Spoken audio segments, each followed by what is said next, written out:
nhớ rồi nó xe nè nó tuần sai à cho nó chỉ bài và họ được để nó nè放在那个前面。họ được để chỉ nữa nè cho nó chỉ muốn nó ít pro mỏ chỉ nữa nè thì bây giờ mù đây nè bây giờ bà đây bây giờ một đây thì bao cho chi là thị kế nè 那个包的提示啦，ô那个bao là thị kế chứ lo ôi yo tôi liar。 cho nên anh chỉ bao tôn tới thì mình cái thằng bé không phải anh ấy chỉ chân tới thì nhưng trong nên tới bây từ nói ra cho cái bây giờ chi excuse me em nói cho bây giờ chi sao nữa练习以上bây giờ chi ít sao cho nên chỉ phải năm mỏ qua Phật được để gì nó ra sẵn để nó thì phải nó ra sẵn để nó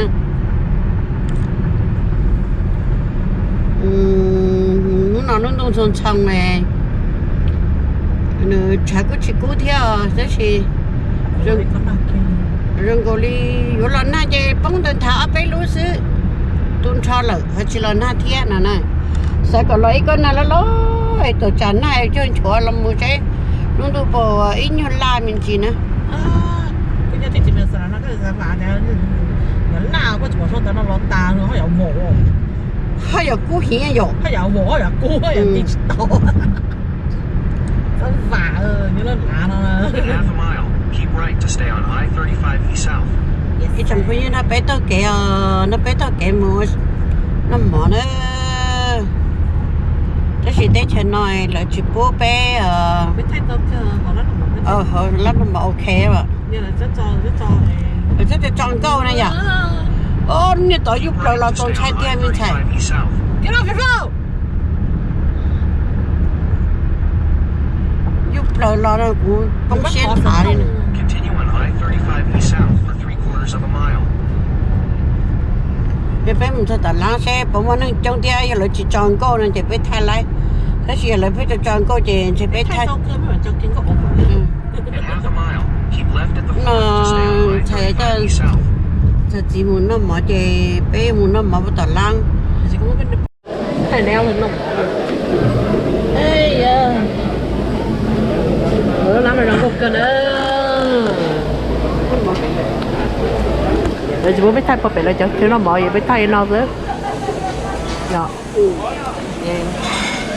nó chọc cái ví dụ có lọ bé có em tới nữa cái nhốt có được không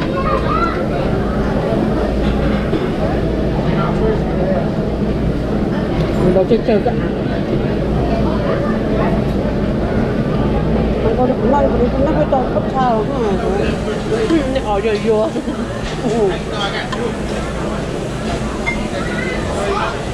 em đợi cái đấy ăn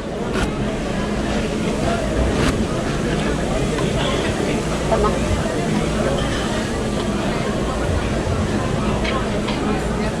em mới có đôi đồ hàng này nó vào cái lóng này con của nó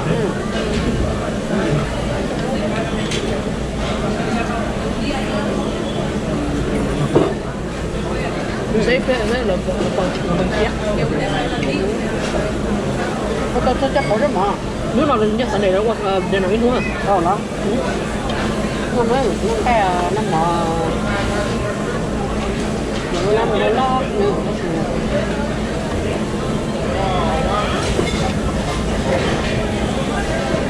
trời tôi nói cái hậu này bé tan rồi chứ nó tóm mình cua à đúng là cô chắc chắn chắc chắn đã lỏ nó còn chạy ra lọ nó chạy chạy sao có cái này nó có cái này còn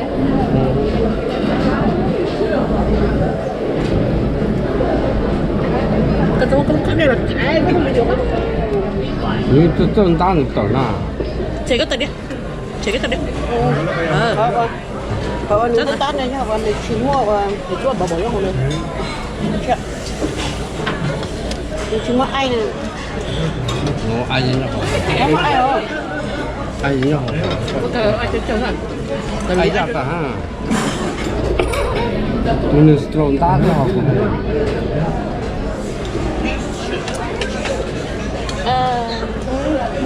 Có đi mà nó cho tớ à? Ủa chỉ nó mò đấy thôi, nó bắt nó mò à?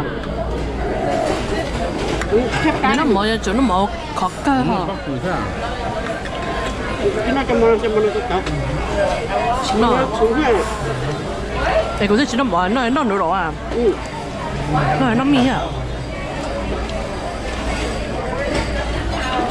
啊，你那周末真的， Sửa soạn này nhá, cái chuyện bắt đó là nè. 我哎哟， Nó này. Nó này. 我糟了， Rồi sợ nhau cá. Phít to. 这还一个不糟了， Mất to nó. Cá cơ à? Kìa, cho xe nước vào để nó có nè. yeah, thank you,我觉得， Món con nè. 啊， Nhớ dùng con nữ dù chứ à? Nó này. Thấy chưa?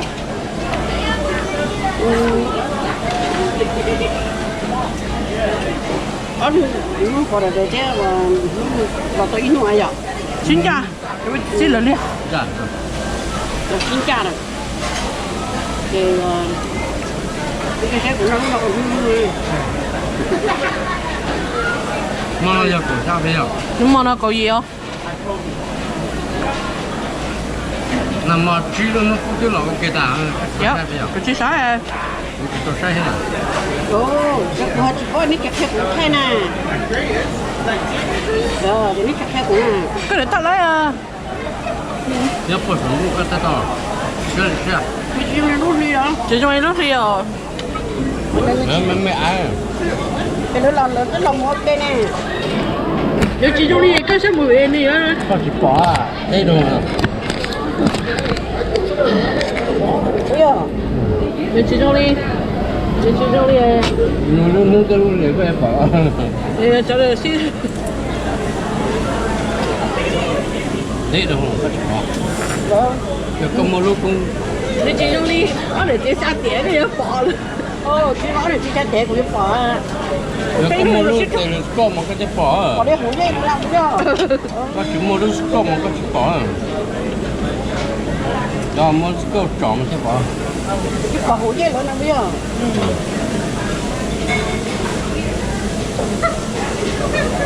Cái đó mình nói để chị để điểm rồi. Rồi kìa. Cái kế nó nói. Bây giờ là hẳn ấy. Bây giờ kìa. Company thì cũng tao mua bùi nó nói.哎呦，上了， Aduh. Tuh, kutu atau cakap apa? Để có kìa. Nếu cái khó à? Khó.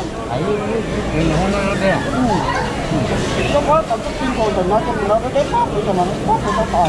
不打不打了， Nó tin rồi nó. 嗯，是的。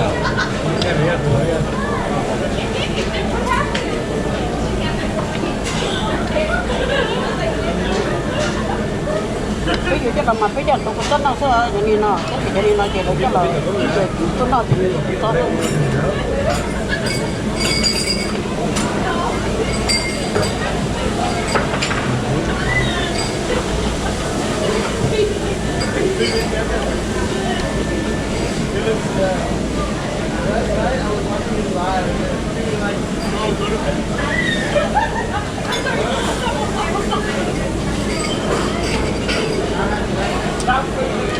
Nó là cái chai bên nào mang đi sầu ấy.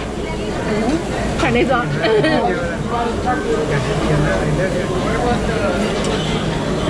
không nó rất nhiều vào cái này mà nó có nhiều nhung Nhưng mà chứ nó. Tôi mong đã cứ đâu. 这维持那忙。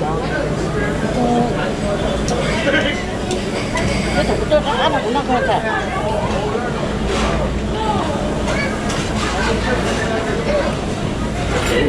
Đây luôn này.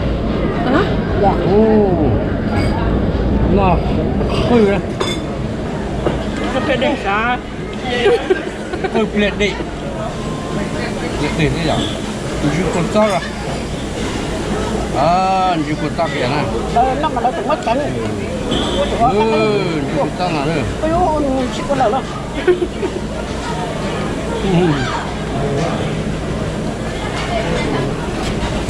Chả má không?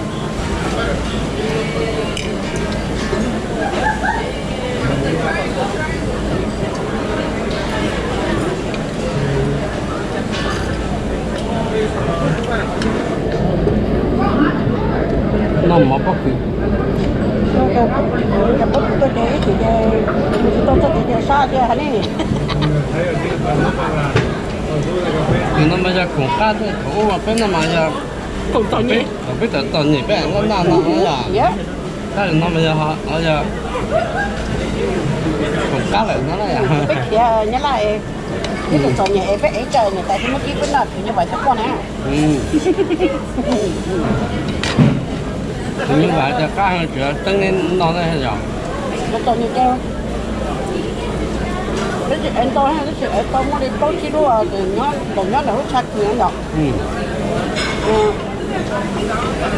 mình cái này chặt cá thì khó đấy khó hơn Cái gì nào? mình cái nữa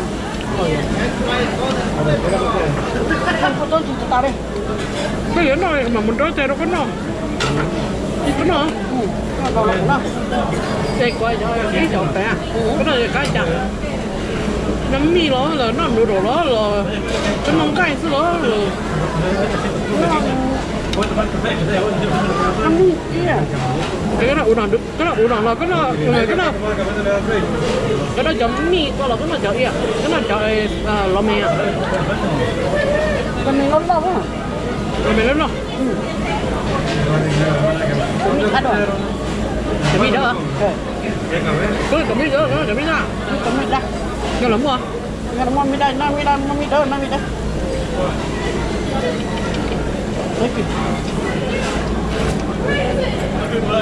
đấy nhé có bao hết cái gì ở đây chờ tôi sẽ học rồi cái xí cho mà chỉ mà hay đó anh đi đặt cái này đã không có trúng thì là cái gì thôi một cái măng tỏi à cái chủ gia và cái chủ gia không quan tâm kỳ chơi lớn nó lên nó còn to cái này chỉ đồ lại ít sạch tẩy sạch tẩy cho con to học chuyện gì đi tôi ra để cái tôi cái gì đi à tôi chuyện gì đi đấy nó chịu nó bao là cho nó nào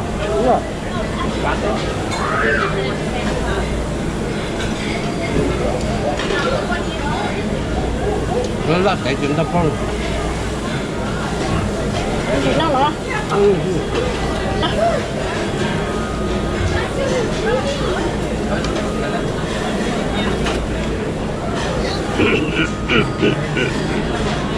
cái nó tụi nó giờ có ăn gì đó nhé tụi nó giống như panis therapy ấy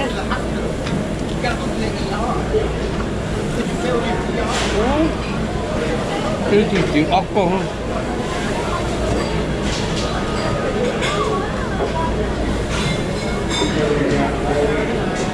thế có chịu không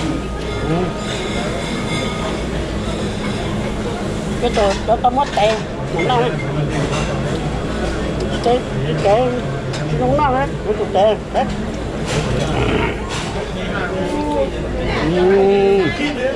mà món nó này nó là cái nào em có liên xí người ta có lúc tay là sao rồi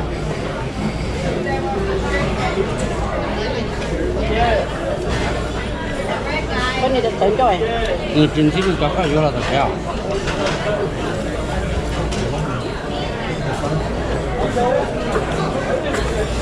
nó cứng không? Kiểu nó cho chị nha. Thấy nha.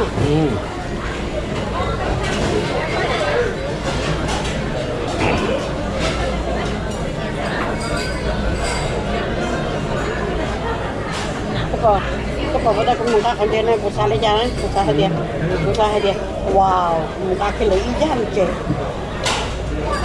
Ý là mất lấy nó ít thịt sườn đấy rồi, là cái ý giá chị.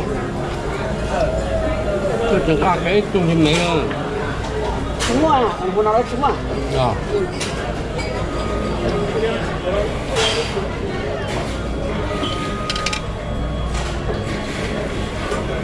Con sao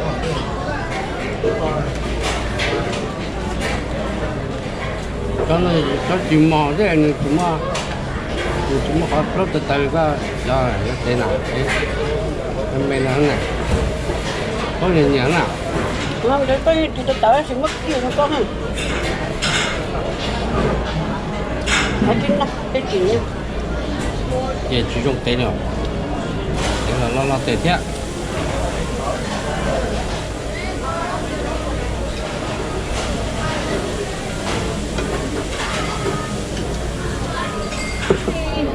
Đấy, của này nó cho cái này cái nó mà bây giờ cũng có thể thế rồi cơ chủ trợ luôn có được đây bếp bỏ Facebook không cái có Facebook của xe có cái một tên nào thay mua xí ra mua đồ lú lô mua sáng mua cái tôi chỉ mua đi ra mua xí lát nó bỏ xí lô thế nữa cả bây giờ cái này chưa đấy khỏi business gì lắm chứ không có được quá các cổ cho tôi muốn nó tụt ta ai chẳng nó tối ta đấy cái con cá mổ đồ chứ nhông rồi tốt không nhông rồi nó có nhà nó chết có trẻ không nó chết có trẻ hả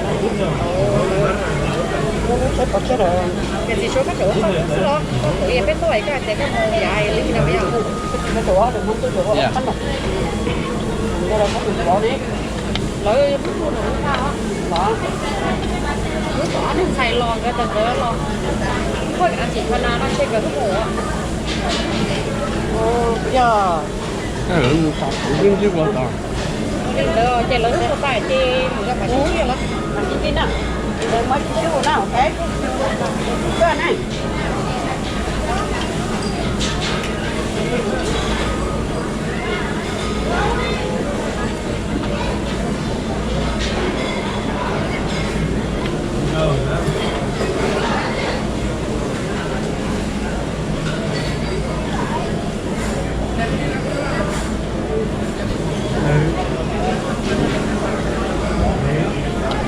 sẽ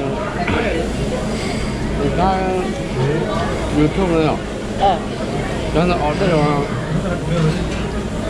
các bạn để lo rồi hả tao tới cái tuần nào chỉ mới nát còn rồi mình đâu mà nó để một đợt chỉ mới nát còn là đi thế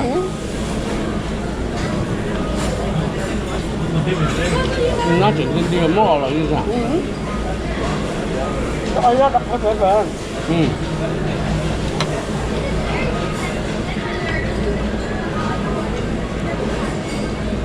nó tao để nó tao nhìn nó cho vậy giá cái tôi chuyển lên giờ không vào là gì vậy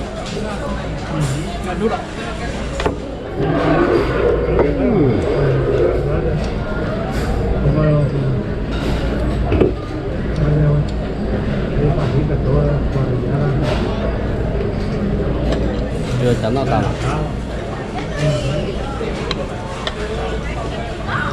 con nào con nào nó là cũng ngon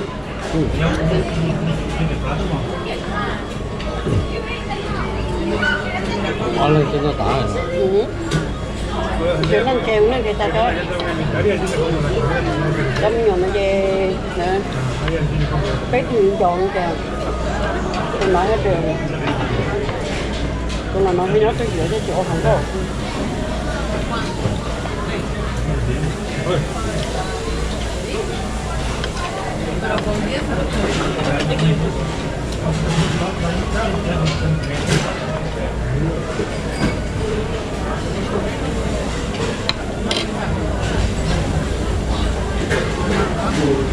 이제 ቁኔ네 등등떠서야.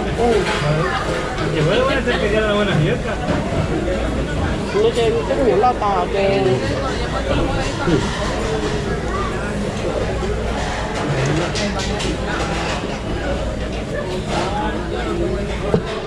đó là người ta muốn cái chân này Rồi mà chém bo.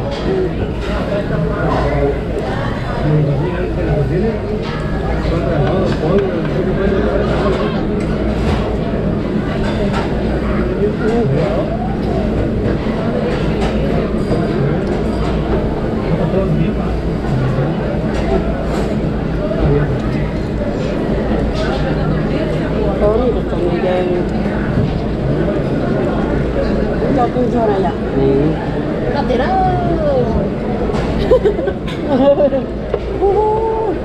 đặt tiền đó đặt bên nọ đó như thế giờ cái này chia chia chấp lời cho vậy nó thì chấp lời mẹ chấp lời cho nó chơi khá tôi xí cái nó có mầm cá lớn rồi cá lớn chết rồi mầm cá này mà cô tay à cô tay là chó nhỉ Cá chỉ cá là nằm xả tay. Là được không? nó kìa cô Con cho bỏ cho cá nó cho cá.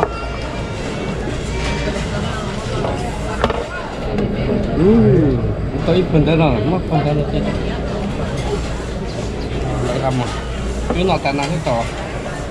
con nào rồi đó hả Đâu hẳn chim ra là. chị một bé không à Đâu là một cái đó tại sao? chúng bé không bây giờ lên kia chúng bé không Dạ. Chả có gì đâu. Đúng là. ủa chứ nó hả cũng nó hả Đúng là nước đá.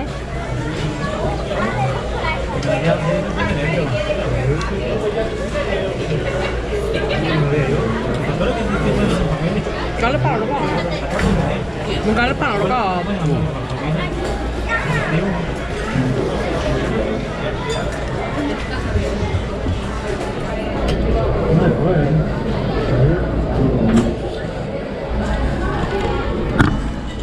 giờ xe không chụp nó bên nó mò bây giờ bên khai bên chụp nó mò nhưng mà bên tôi là nó là bên tôi là bấm xe cái là bên nó mò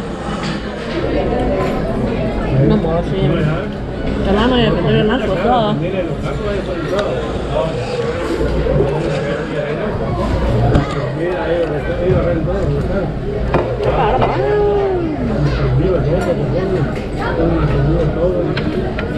Kìa của nó sẽ này của đây của đây của nó sẽ này rồi đi tôi là mất kít sẽ to đó luôn Nó là chưa ra, nó càng nữa. con cái này nó chỉ cần gì rồi đó nó nhỏ nữa Nó một cái gì nữa, nó tải nó không có đông tía có quả nó đã tía tao cái tao không đâu kia kia nó tía cho nên cho nó ít to ra. chứ chưa Nó có tự chân là chua hết kìa. Tôi giờ bỏ hàng nhà tay giống nó tao mà chua nó là quên là tức rồi. bỏ xám này cái gì cái nó tạo làm gì à một cái nó phát là chua nó là sầm nó là Nó chua gì cũng là chua nó rồi. cái nó là sầm rồi cái sầm thì là nó ăn rồi Cái nó chua nó tao cái này.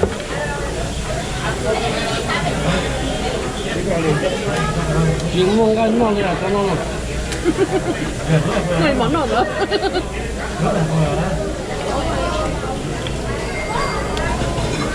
nó nóng quá. chết chúng nó này nó cái đó nè vâng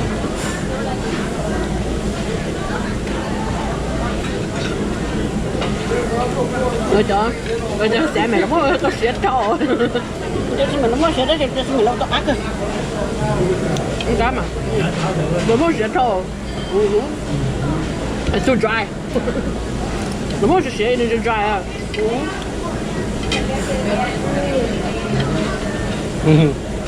nó mà có mà nữa cái đứa nhỏ tôi là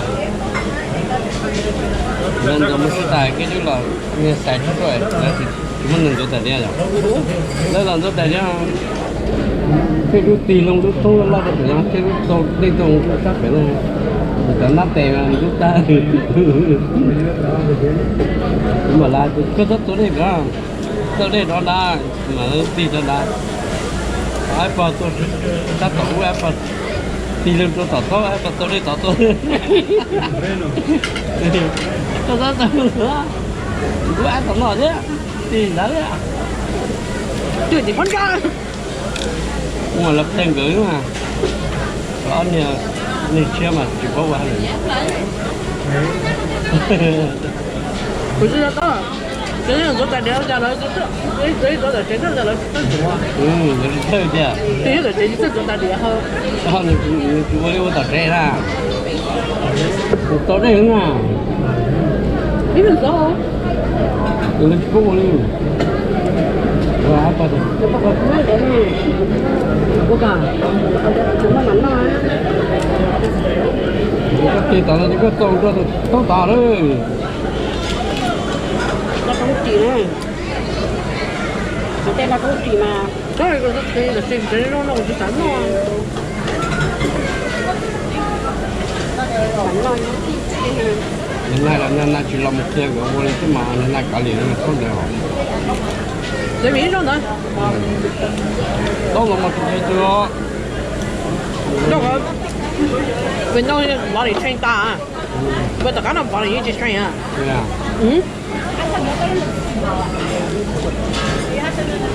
nó không chỉ này nó không chỉ mà là họ chụp thì mò nó giỏi tôi chỉ vừa chụp thì không có gì Được.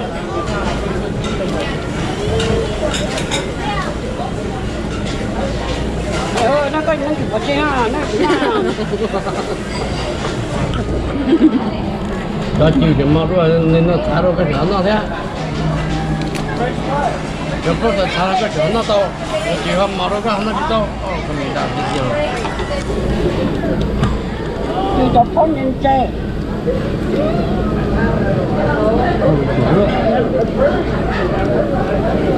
nó là cái tơ đi đâu vào đó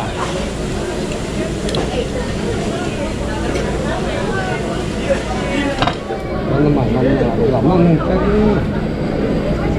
ắt rồi rồi thay rồi nó chỉ có áp cái lý dạy hết trên là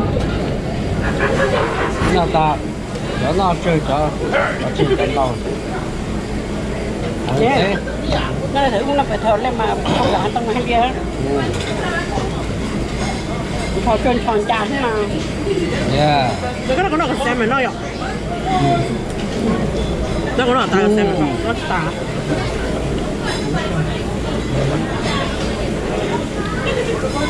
những cái năm mà những cái sổ tiền nó cái gì cũng nó có sổ tiền nó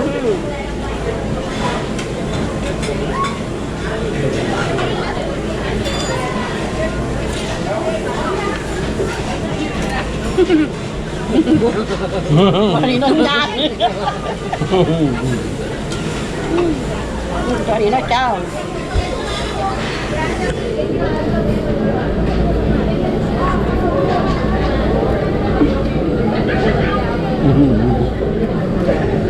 nó chuẩn nát là hả nó chán hả nó chuẩn nát không những chuẩn nát như đấy Giờ cái bỏ vào cái tay nó ta.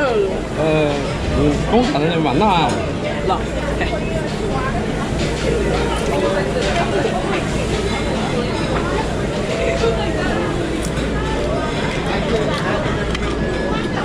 Cái này trong tỉnh lo luôn rồi mày.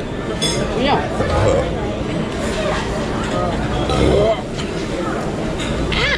I'm all dirty now. Wow. Rồi nó cho cũng khí luôn rồi. Nó cho nó cũng khí luôn ha. Chứ nó. Nữa à? Nó cho cũ. Rồi cho nó cho nó cũng khí luôn ha. Chứ nó yêu chẳng gì đó. Chứ tấm này yêu chẳng gì đó. Không bóc tay đâu. Chứ nó là yêu chẳng gì đó giá trị. Chỉ cả là bánh to nè.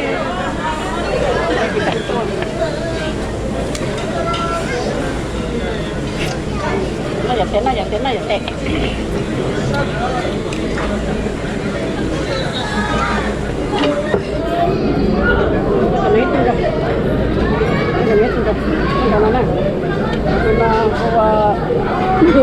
Cá một chừng đấy. Nó có tổ cá một chừng đấy rồi nó hụt đen đi bụi ở cái một về thì nó cho lúc ấy lấy mất cái rồi có mình chê cái nào nè ngon nè cho nó mà cũng khi chắc có thế cho nó mà giấy cho phần quà cho cá nó mà giấy cho cá và cá sắp vào đâu cũng năng mà cũng lá hàng cũng cho cá nó chỉ nhau một thỉnh nha đi nữa bây giờ nó to nó cái gì chúng nó chỉ nhau một thỉnh nha đó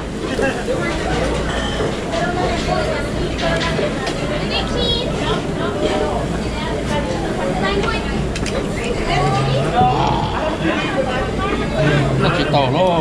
Nó chỉ to rồi. Nó chỉ tàu rồi, giá tao thì mua trẻ. Một trả nên nó họ chỉ mua tí mua tư gì.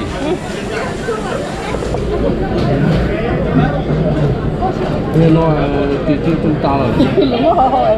Đúng rồi. Đây là phải có chứ. Đấy con à. Nó phải cái. Nó. Cái quần chè hả? Nó là cái từ từ giờ. Cái nó pro đó. Cái nào đó. Có cá mà. Cái này có của nó nói à.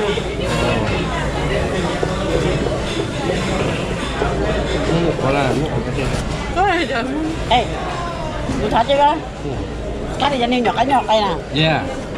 Cá thì cho nhiều cá cái gì à? Ê, cái tôi tin đâu rồi. Tôi chặt chú tốn nó này. Ôi nó. Thế nào cũng là thế cũng được. Cái Ôi đừng có cho nó đến lọt tà đó. Ôi nó mà. Chết. Nó chỉ có cho cái chắc. Chỉ có cho. Cho nó mà cá rồi. Cho nó mà cá rồi cho nhỏ. Đâu hơn. Cho nó mà cá rồi cho nhỏ cái nhau cây nữa. Có bữa con cá.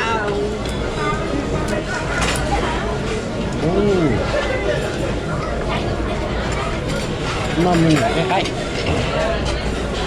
nó mới thực tệ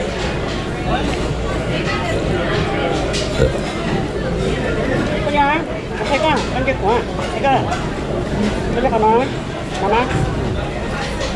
nè có đại là cái phút tôi rồi ô chú ý gì mà có Hôm nay đã tặng mày. muốn chọn nó muốn chọn đó nữa có cái chuyện cho mòn số ha nó cho tiền nữa cái gì đó đúng lắm ạ À, có một cái tay nó đằng gì ra cho. có thể cũng được gì Hả? Cái nó giờ có một đôi vậy à? cũng nói cho nó có đồ cho nó thích có đồ rồi vậy còn thời gian con này qua thế nào rồi nó này cái con này cái cũng nó dạ nó dạ ô phải một cái con gói lên nào tại qua thế là sao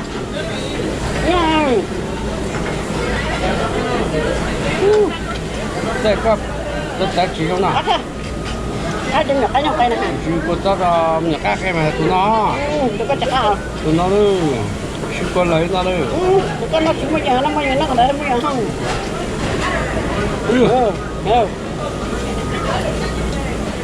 chỉ có lấy cho chủ nó cái nó có lo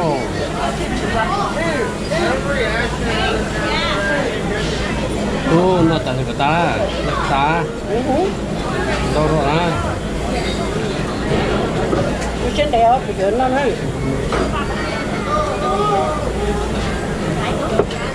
นี่คือตัวตะก้อตีแล้วมันหอมนี่คือตัวนับปกเคยนะ ô của tôi chúng mà plan gì đó นี่ตัวนับปกเคยนะ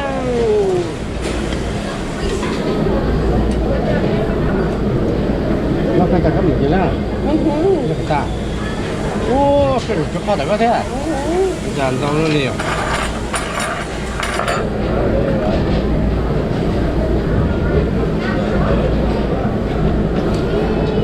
cái coi giải kia có từng cái giải cho tất cả cái giải cho nó dạ dạ cho cái này cho cái xíu tao này đấy tao này ta chỉ biết ta không wow cái giống cái gì dùng nó thế à yes sir ô cỡ tôi rồi tao không phải cái nó sushi nó đó là chúng mà plan nó mỗi cái chỗ kia nó khâu được số nó cái kia chúng mà plan nó sushi cái gì ta số tay tao nữa có một cái đó tôi cho một có một chuyên liếc số tay tao nữa đâu có nói chuyện đó hả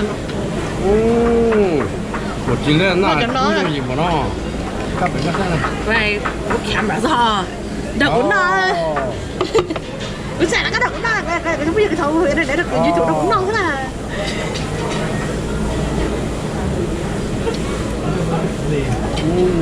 được cái nào kìa anh này nó lư rồi lúc đó thế lúc của đã bỏ là mua cho nó anh này cái chuyện cái này có đây thì nghe thấu cái cái nào phải thật tao á cho đĩa cho nó đi cháu vào chị nói chuyện là cháu dạ phụ cái nó cũng lo tao cái giặc hả yeah I know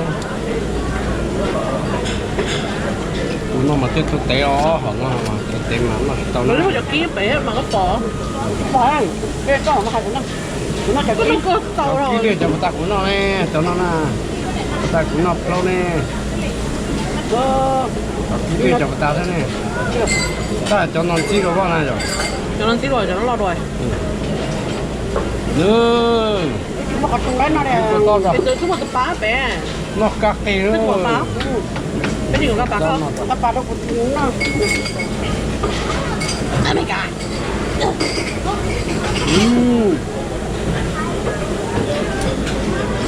không phải nó đã chưa có nó nó phá đâu có tay chết đúng gì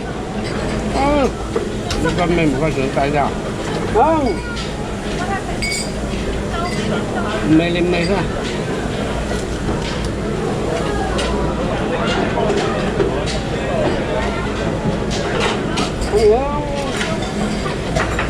trên chỗ nó có gì tốn nó trắng hay gì hả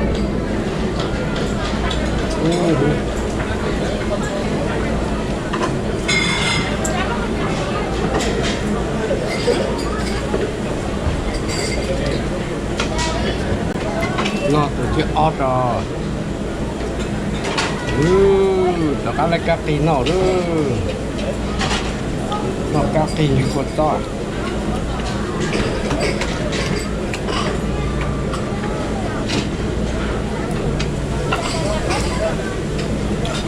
ít tụ ít lỏ hơn đi tụi ít lò hả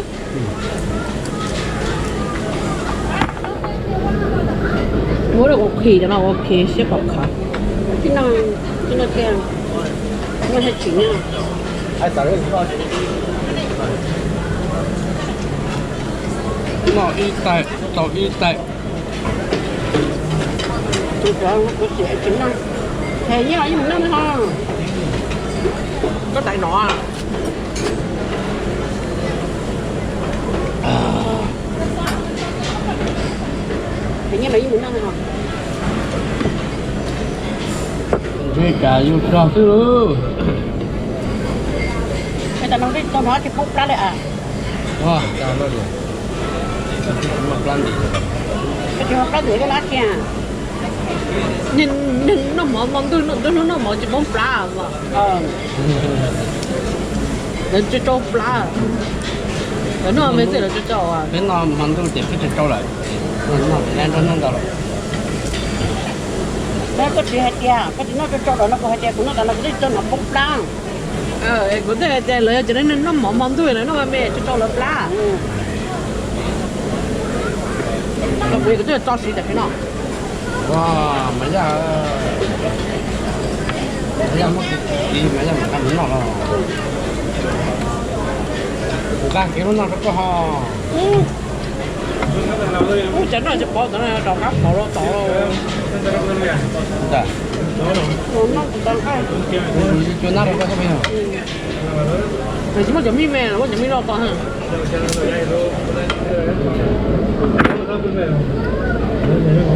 rất cả điện nó cũng nó thầy á Nè, con đau lần tí. Ô, đó chuyện gì à? Anh chưa tao đi à? Chuyện nào đó? không có hết chuyện nhưng Có rồi. không có gặp chuyện này Bây giờ nó sử dụng cái plan để biết tao rồi chứ. nhưng có con ta Không gạt phu là bên nào? có con ta phu là cái nào nó Có có gạt mình gọi là bên nào? Có hai. Con đó. Nè, Ủa không cái.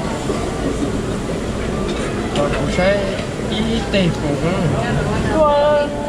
có thủ trưởng cái tiết ở sao mà cũng sẽ có một lòng cơ chúng tôi cho.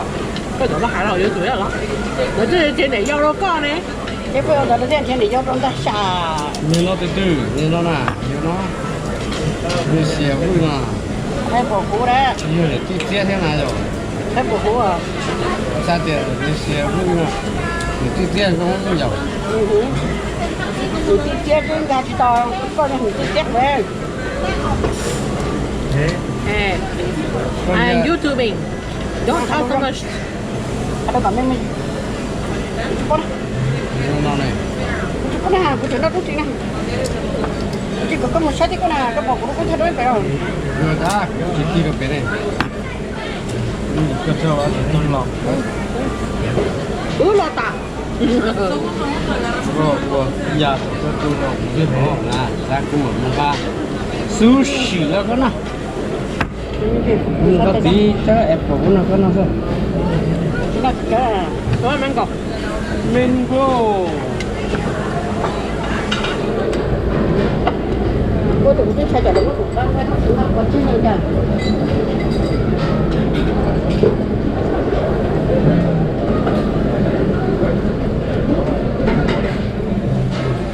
đó rồi Sao thế này đâu cũng nó cũng đang ăn đâu à, thế này cũng nó cũng tay đi. rất là chúng ta tin nó này Đây đồ coi vậy sẽ có bánh nọ. một tam Hả? nó đồ đi chặt cá này Đi qua biển chỉ có xả rồi chứ mất xong đâu à. đi chặt cá lên thì chúng ta đo Thế chẳng có chỉ muốn đo nó, có chụp cũng đo đâu. để có thể chặt cá lên thì đo để luôn lá này để họ cho này Dạ. Rồi nó sót chỉ đo, nó bé họ sót rồi lấy cho sắt cho vậy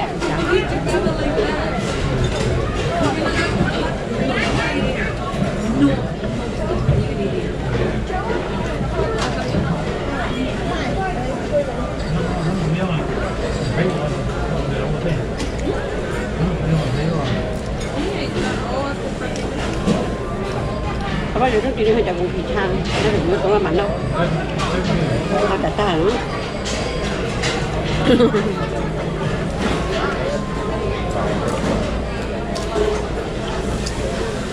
nó chỉ là hắn Cái mồm, nó cho ăn tỉa. chén dạ để cho mấy cái tôm kè Hả? để cho mấy cái tôm kè Chỉ có mấy nó món.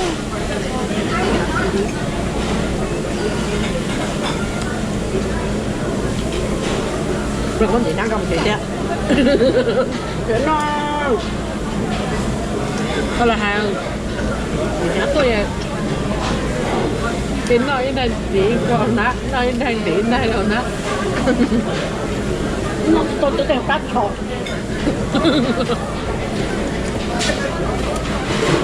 nhận ra tới hàng đợi nhận ra tới chờ cái nó trên được đó cái nó trên được đó rồi món ăn một trò ký là gì món ăn một trò ký nè rồi tôi hút ra rồi tôi hút ra hết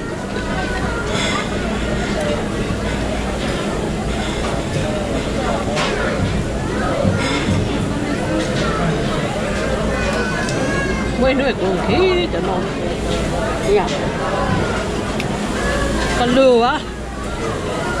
Có mua cho nó thì nó sẽ Cũng cho giá cái đồ tao đó.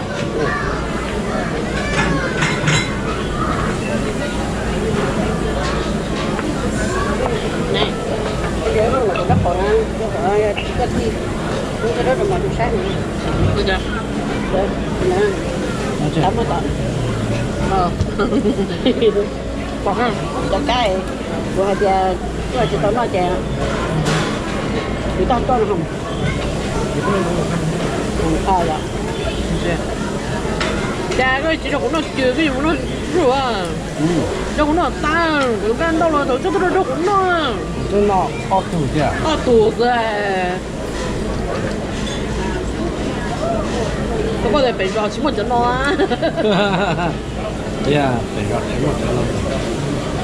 Nó tao cho cháu còn phải đến nào. Thì đó. Okay, Dad, I meant that a watermelon. 我在我碰见碰不到了。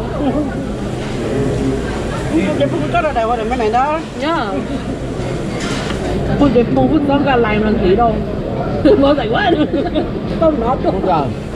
Đấy ta là chỉ thanh hết luôn. Nó chỉ làm ta đi. Ten gì à? Bởi vì cái tốt cả lăng cao. Nó chơi stop, nó thông nhiên stop à?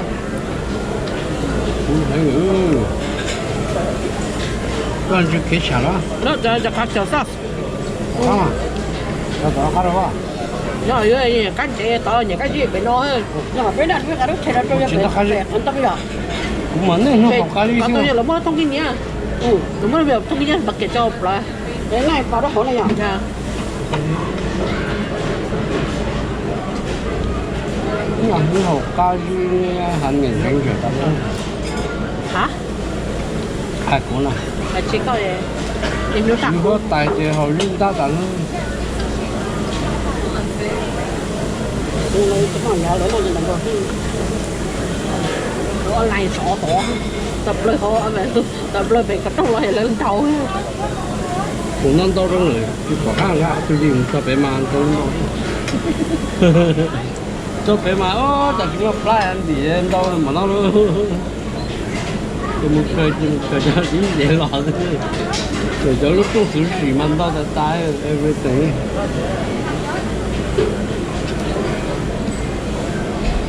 rồi tôi mà tôi nó xử lý ôi như thế nó chẳng tôi chỉ tao lắm bà phê nó hơn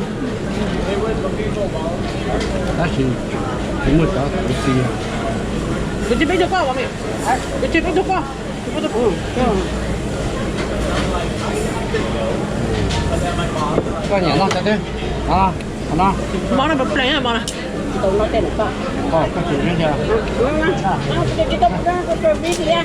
nó có phút cái Cái tốt cũng cái chuyện gì. nó phải Cái gì tốt cũng cái chính rồi cái chính rồi đúng chưa ở trên kia chẳng hạn cái chuyện tốt cũng cái đâu chuyện. đó nó sẽ tăng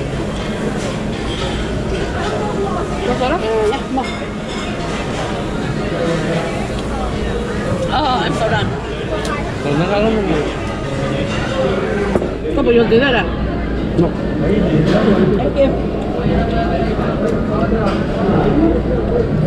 nó có bao nhiêu tiếng nữa Cái khá là cái chuyện được thể nha.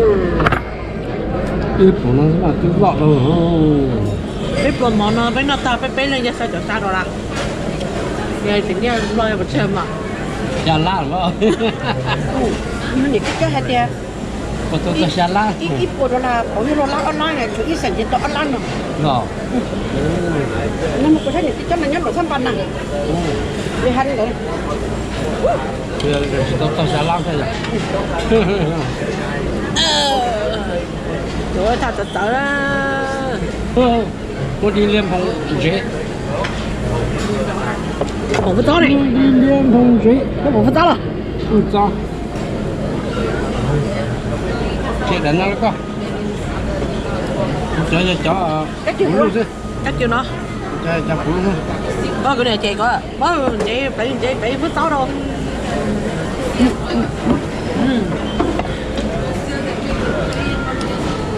tao là nè.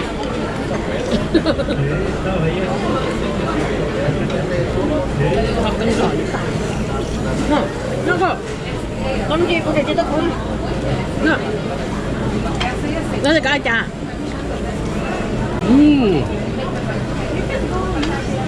啊，对他这种人都能看。原来国家葫芦那么碰干啥的高，原来嘛碰干啥的高，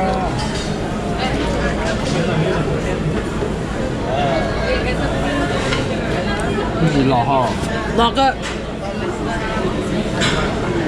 好了，老个，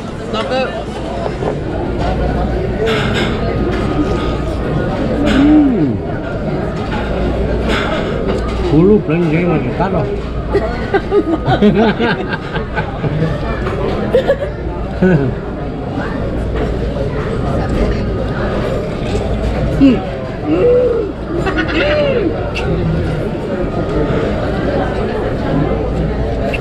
老人是几炸？cái nào nó nói cái hạt đấy nếu bố đẻ tôi nó phải đẻ tiền hạt đó là cái chỉ cần mấy mấy hết rồi đó. cái này chỉ cần cái chuyện thì tới tôi đó nó sợ rồi đúng không? Trời ơi, lỗ rồi. Thì nếu tôi ấy có đứa cho thật cũng lo tao nó chừng tôi cho muốn chơi chỉ lo Cái ở đây thì chế độ mình có thế nào?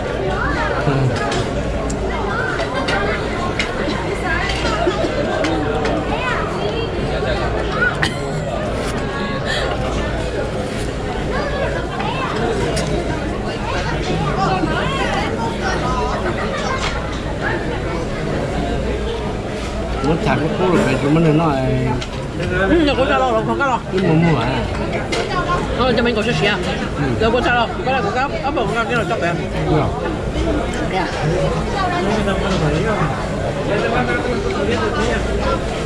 Có chọc ra à?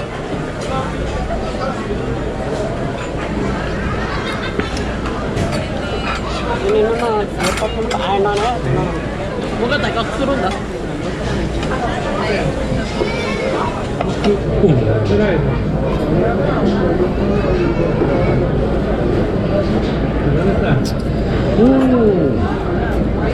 thí dụ Không thấy nó có nào nhỉ? nước nhé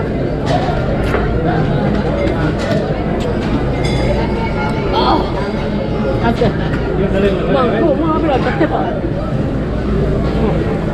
nên là chỉ ta tròn ra để luôn đấy giờ nó to nhưng nó to để cho nó rất sửa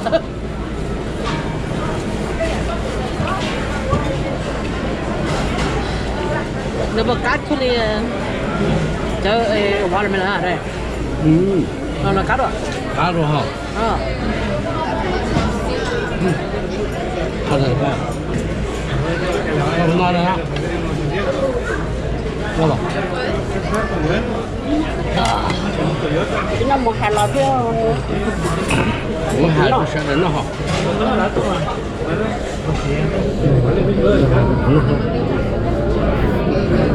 tao một nát cho nó mà cũng vì cho nó thì cũng như cũng là quan nó lại cái cũng không gì nè tao cho đó cũng vì nó số lọ thì nó tôi thì ta cái thích chút rồi thì tiền thì gọi là Nó chơi tao trên chế rồi cho nó lâu tao là. Nếu mà chỉ chính nó tiêu cho sẽ gặp bơm bò. cô đang nói đến chị đúng không cho con đi đây tôi trong phá tao đi nó đi Yo, that's fork. Yo đâu là có gan rồi. Xe đó thì cho tí cho xe đó. bây giờ cái gì chị con lòng nó cái gì Cho xe đó. Cho nó cho xe đó.